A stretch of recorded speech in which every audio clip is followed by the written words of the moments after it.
De regreso en esta edición de Ahora es Cuando. Decíamos al comienzo del programa que es una jornada en la que se recuerda la figura del expresidente Sebastián Piñera, nuevo aniversario de su muerte, ¿no? Queremos conversar con el exministro del Interior, Gonzalo Blumel. Gonzalo, ¿qué tal? Bienvenido, buenos días.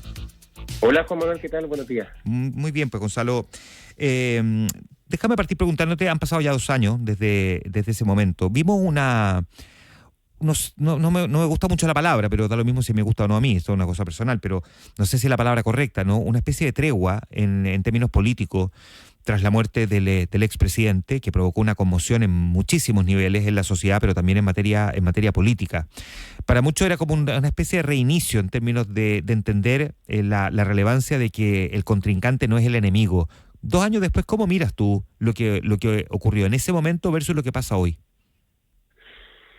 Un poco mixto, yo creo, el balance, ¿no? Efectivamente, si uno compara el panorama actual, ¿no? La discusión pública, la polarización hoy versus 5 años atrás, obviamente estamos mejor. Ahora, respecto a ese momento, que fue un momento de mucha conmoción, de mucho impacto, obviamente el debate en Chile es tenso, es polarizado y tiene niveles a veces donde el voltaje, digamos, se dispara, que no es propio solo de Chile, esto es una cuestión bien global. Tú prende las noticias, mira los canales de televisión internacional en Estados Unidos, por ejemplo, y también son debates muy álgidos donde los adversarios se atacan sin conmiseración. Digamos, yo creo que es un fenómeno de la política global y Chile lamentablemente no está ajeno a ese fenómeno. Ya, por lo tanto, lo que parecía haber provocado una cierta reflexión más profunda parece que quedó en la superficie solamente, ¿no? Yo creo que tiene que ver con el hecho de que probablemente la figura de Sebastián Piñera es una figura que hasta cierto punto fue víctima, digamos, de niveles de odiosidad y niveles de polarización política, particularmente por su adversario y especialmente en los tiempos del estallido de la pandemia, que, bueno, lo dijo el propio presidente Boric, ¿no? Lo dijo en su momento, fueron mucho más lejos de lo razonable, mucho más lejos de lo que es la legítima disputa política, ¿no? Y donde de ser adversario, digamos, el trato pasó a ser de enemigo, donde yo en vez de querer superarte políticamente te quiero aniquilar, no solo políticamente, sino personalmente, moralmente, digamos. Y yo creo que esa reflexión fue una reflexión más bien puntual. Yo creo que lamentablemente en Chile todavía se nos escapa un poco el voltaje, digamos, de la discusión pública mucho más allá de lo razonable. Ahora, Gonzalo, cuando han pasado ya 2 años, esta es la típica discusión que yo no sé si le interesa a la gente, pero que en política siempre está muy presente, ¿no? ¿Quién recoge la posta de ese liderazgo? Y en algún momento se decía, no, Evelyn Matei es la figura sin duda que recoge la posta del liderazgo porque se formaron más o menos juntos, tuvieron más una vida en común y a pesar de sus distancias, confrontaciones, y en algún momento incluso siendo enemigos, terminaron trabajando juntos, muy codo a codo. Y sin embargo, lo que vemos hoy día es que pareciera que esa figura no está presente, más allá de Evelyn Matei. ¿Cómo había que interpretar la herencia de Sebastián Piñera en términos políticos? Es que yo creo que en términos políticos la herencia no se traspasa de una persona a otra persona así automáticamente. En política es la adhesión, son los votos lo que define quién es el heredero natural, digamos, del liderazgo político. Y yo creo que en el caso de Sebastián Piñera es mucho más que alguna persona en particular. Yo creo que tiene que ver con algunas cuestiones, con alguna forma de ejercer el liderazgo público que hoy día se ha revalorizado, ¿no? O sea, por ejemplo, la buena gestión pública, el formar equipos competentes, el trabajar sobre base de objetivos concretos, con resultados, rindiendo cuentas, que es una cuestión que se perdió en el último tiempo y yo creo que se perdió mucho con este gobierno. Y si tú me preguntas, de hecho, yo creo que parte de ese legado se recoge en los equipos que está formando el presidente electo José Antonio Kast, que incorpora a mucha gente que fue parte de su gobierno. Y yo creo que a Sebastián Piñera eso lo pondría muy contento, ¿no? Ver que la gente que él formó, que la gente que trabajó con él, hoy día sigue aportando, sigue colaborando en el debate público, en la gestión pública, en la política, en distintas posiciones, en distintos puestos. Algunos estarán en el gobierno, otros no, digamos. Claro. Pero yo creo que ese es el mejor legado. Desde la perspectiva de lo que significó para Chile la figura de Sebastián Piñera. Tras su muerte, por supuesto, vimos multitudinarias escenas de tristeza, de cariño, de recuerdo. O sea, esta fue una transmisión que nosotros hicimos en Megamedia durante muchos días. Me tocó buena parte de esas múltiples horas. Y se había una cosa que era como bien transversal, no había ninguna duda al respecto, no había espacio para que alguien pudiera especular siquiera un matiz. Es que la gente lo recordaba por un montón de cosas y probablemente las que primero se le venían a la mente a los chilenos era el rescate de los mineros, era el enfrentamiento, el cómo confrontó la pandemia, la creación de puestos de trabajo, esas tres cosas. ¿Por qué crees tú que los chilenos recuerdan hoy a Piñera? Mira, a ver, lo primero que hay que hacerse es una pregunta que es bien de fondo, ¿no? Y bien paradójica. ¿Por qué en tan poco tiempo cambió tan fuertemente la valoración del presidente Piñera? Yo estaba revisando ahora en la mañana notas de prensa del 2022 cuando terminaba su gobierno, Uh-huh. y no solo la oposición, había gente de su propio sector político, de la derecha, que escribía columnas y decía el peor gobierno de la historia, un desastre legado. Y no sé, todas las encuestas que hemos conocido en el último tiempo, el presidente Piñera es el mejor evaluado de los últimos 35 años o más incluso. Y los chilenos yo creo que valoran, yo creo que hay tres cuestiones bien concretas. Uno, su compromiso en todo momento, a toda prueba con el país, digamos, su compromiso público, y el hecho también de gobernar con resultados concretos, con preocupaciones concretas de los problemas de la gente, ¿no? O sea, por ejemplo, hacerse cargo de la reconstrucción del 27F. Hoy día vemos que, por ejemplo, en los terribles incendios de Viña, se han reconstruido muy pocas casas y el presidente Piñera tuvo que hacerse cargo de la reconstrucción del 27F, que echó abajo medio país y hubo que reconstruir 220.000 viviendas, y esto se hizo prácticamente por completo en 4 años. Y es una cuestión que hoy día cuesta, es como es impensado de la capacidad de gestionar el Estado en comparación a lo que han sido los últimos 4 años, o reformas concretas que han generado mucho bienestar para muchísimas personas, como por ejemplo la PGU, el postnatal. Entonces yo creo que lo segundo es eso, resultados, logros concretos. Y lo tercero, que yo creo que es una dimensión que se puso en cuestión en su momento, especialmente por parte de la izquierda, pero que yo creo que hoy día es transversalmente valorada, que el presidente Piñera fue un demócrata a cabalidad, 100%. Y eso yo creo que marca una impronta para su sector y también marca un contraste con parte de la izquierda, que yo creo que en el último tiempo ha mostrado serias grietas en su compromiso democrático. Sí, que vimos a un presidente Boric tener palabras bien, digamos, elogiosas a la figura de Sebastián Piñera al momento de su muerte, quien era su declarado enemigo. O sea, él se declaraba enemigo de Piñera porque no era contrincante, era un enemigo. O sea, amenazó con llevarlo a tribunales internacionales incluso por violación a los derechos humanos, decía él en el estallido social. Vimos a un Gabriel Boric muy distinto y hasta el día de hoy nunca más volvimos a escuchar una crítica de Gabriel Boric respecto de la figura de Sebastián Piñera. ¿Cómo interpretas tú eso? Independientemente de que su sector sí, pero no Gabriel Boric, el presidente de la República. No, bueno, yo creo que este dicho famoso de otra cosa es con guitarra probablemente ha generado en él una reflexión. O sea, estar en la moneda, estar solo, ver la complejidad de lo que significa tomar las decisiones desde el sillón de O'Higgins, y entender lo que significa ser presidente de la República probablemente ha significado una reflexión.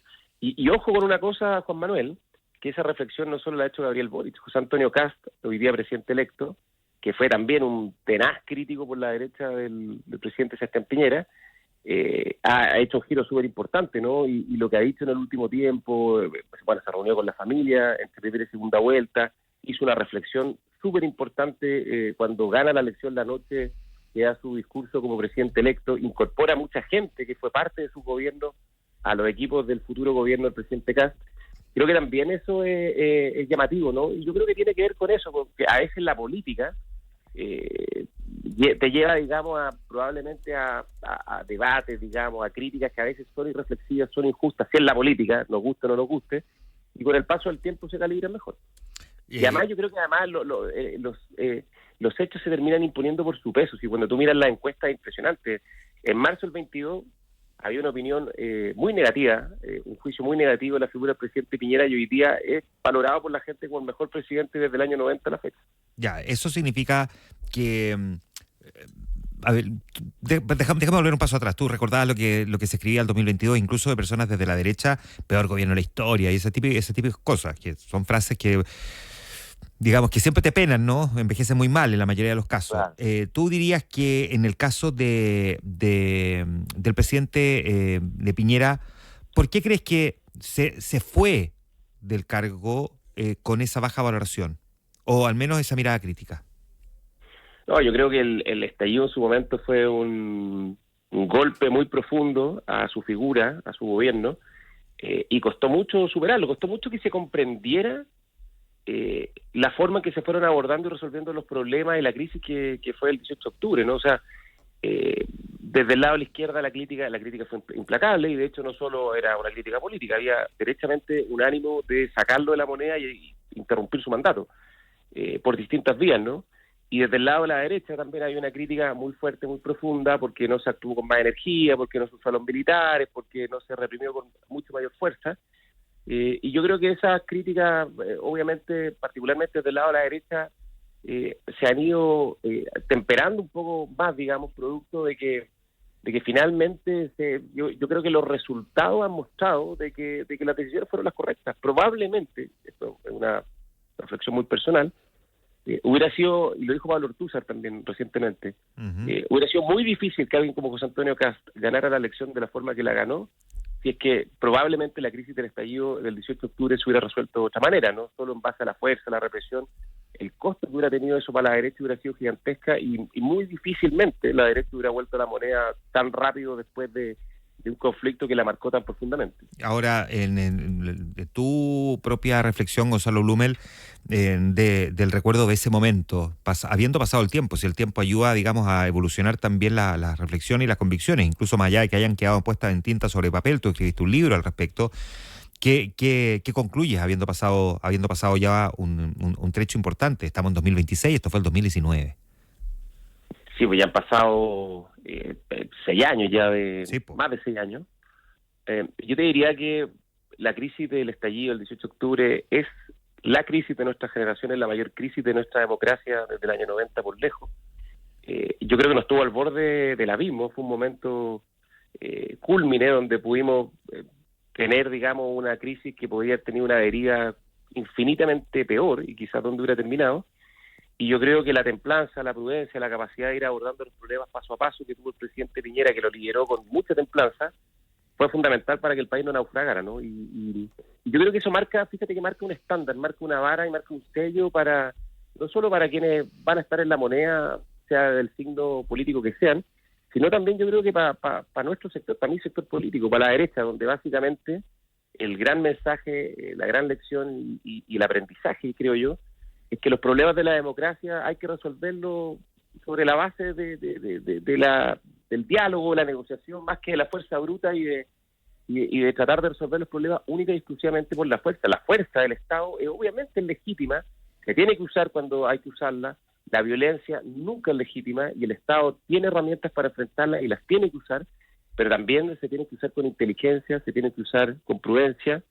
Ya decía Aristóteles, la virtud principal de un gobernante, y creo que el presidente Piñera lo fue, y creo que eso fue fundamental para que la crisis se fuera resolviendo paulatinamente, y hoy día no es más que un mal recuerdo, creo yo. Ya, es un mal recuerdo. ¿Qué debería destacar hoy la clase política respecto a la figura de Sebastián Piñera? Mira, yo creo que lo importante es lo que viene, ¿no?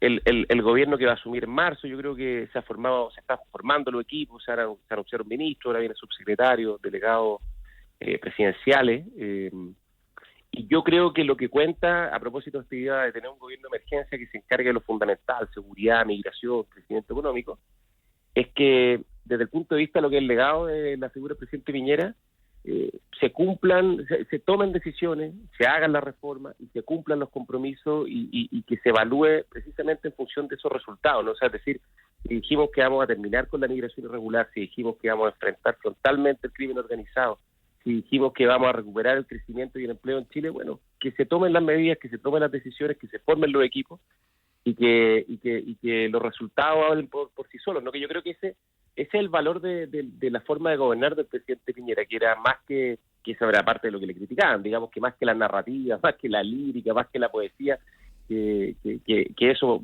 en la izquierda abunda, digamos, fue los resultados, porque los resultados finalmente es lo que a la gente... es importante la narrativa, eso yo creo que no hay que descartarlo, la gente tiene que entender lo que el gobierno quiere hacer, pero junto con entenderlo tiene que ver resultados, tiene que ver más seguridad, tiene que ver un control de la frontera, y tiene que ver que sus oportunidades de progreso, de llevar una vida buena, que es lo que las personas todos quieren, todos queremos, finalmente eso se concreta, que hay más oportunidades y que eso se traduce en resultados concretos que van en beneficio de las personas. Ahora, Gonzalo, déjame llevarte por último un poquito más a la política contingente, solo para saber cómo has estado mirando tú este debate que se ha instalado con mucha fuerza, probablemente menos público de lo que la mayoría se da cuenta, ¿no? Los partidos políticos de Chile Vamos se sienten un tanto marginados respecto a los nombramientos que ha hecho el presidente electo José Antonio Kast. ¿Cómo miras tú ese debate? Mira, es comprensible la posición de los partidos, no hay que ser ingenuo, la política se gobierna con cuotas de poder y si las cuotas se reparten mal obviamente hay problemas y eso hace difícil la vida y el arte de gobernar, pero a mí me gustaría ver de los partidos, no solo Chile Vamos, también de los republicanos, de los libertarios, de todos los partidos que apoyaron al presidente electo, me gustaría ver por un rato, por algunos meses que sea, mayor generosidad y menos ambición en la repartija de las cuotas de poder, porque Chile enfrenta una situación bien difícil, ¿no? Tenemos problemas graves en materia de seguridad, tenemos graves problemas en materia de crecimiento económico, y eso es lo que los chilenos yo creo están muy cansados, precisamente esa disputa pequeña, entonces, y que fue un problema, digamos, durante los dos gobiernos del presidente Piñera. Ojalá que este mandato tan robusto que recibió el presidente electo no se termine debilitando, digamos, por la propia ambición de los partidos, que es legítima, pero que ojalá la pudieran posponer por algún tiempo en aras de los graves problemas que enfrenta Chile, ¿no? O sea, yo esperaría en esto responsabilidad, altura cívica y mucha generosidad. Ya, ahora, de todas formas, gobernar requiere del respaldo de los partidos políticos y partir de esta manera un gobierno pareciera no ser una buena idea. Es un problema porque tú al final vas a tener que ir al Congreso, vas a tener que dar cuenta no solo frente a tus adversarios, sino frente a los propios, y cuando las cosas se complican, te cobran la cuenta. Eso nosotros lo vivimos y por eso yo creo que la prudencia, la templanza, equilibrar bien las decisiones también es una responsabilidad del gobierno entrante. Ahora, yo creo que hay buena gente y capacidad política en el gabinete que se formó. O sea, yo conozco mucho a Claudia Alvarado, conozco mucho a José García, que van a ser los conductores políticos del gobierno y creo que tienen suficiente oficio para poder hacer bien este trabajo. Gonzalo Blumel, exministro del Interior, conversando esta mañana con nosotros, recordando también a la figura del expresidente Sebastián Piñera. Muchas gracias, Gonzalo Blumel, por estar con nosotros en Infinita. Gracias, Juan Manuel. Buena mañana. Que esté muy bien, muchas gracias. Chao, chao. 7:57 minutos.